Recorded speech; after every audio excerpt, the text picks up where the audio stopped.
اس قسم میں تو کرداروں کے بیچ تعلقات، خاص طور پر کشیدگی، کافی بڑھ گئیں جی۔ جی بالکل، گل، فرات، بران، دلان، جواہر بھی سب کے درمیان کچھ نہ کچھ چل رہا ہے۔ اچھا، پھر سبیحہ صاحبہ آتی ہیں مبارکباد دینے، گل کے جوڑے پر بات ہوتی ہے، قدرے آپا اور آزادے صاحبہ بھی وہیں ہیں۔ اور وہیں آزادے صاحبہ کا وہ تبصرہ، لہسن کو دلہن بنا دیا ہے، یہ پہلا آپ کہیں واضح اشارہ ہے خاندانی تناؤ کا۔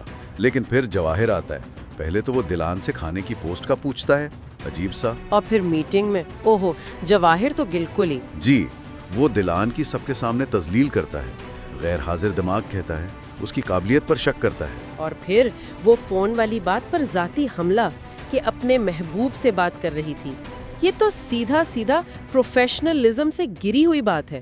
بالکل، اور یہی وہ پوائنٹ ہے جہاں باران سے برداشت نہیں ہوتا۔ جواہر کی یہ باتیں سن کر وہ غصے میں آ جاتا ہے اور اسے مکہ مار دیتا ہے۔ ایک دم کوئی سوچ بچار نہیں، بس رد عمل۔ جی، اور یہی وہ وعدہ جو اس نے گل سے کیا تھا وہ ٹوٹتا نظر آتا ہے، کسی کو بیچ میں نہ آنے دینے والا وعدہ۔ دفتر کی سیاست، گھر کی رکاوٹیں، پرانی دشمنیاں سب الجھ گئی ہیں۔ بالکل، باران اور جواہر کا ٹکراؤ صرف ایک واقعہ نہیں، یہ کرداروں کے اندرونی اور بیرونی تضادات کو سامنے لاتا ہے۔ اور یہ ہمیں اس سوال پر چھوڑ جاتا ہے کہ جب اتنے محاذوں پر تناؤ بڑھ رہا ہے، رشتے، دفتر، چھپے ہوئے دشمن، تو یہ سب الجھتے ہوئے دھاگے کرداروں کے مستقبل کو کیسے بدلیں گے؟ ہاں،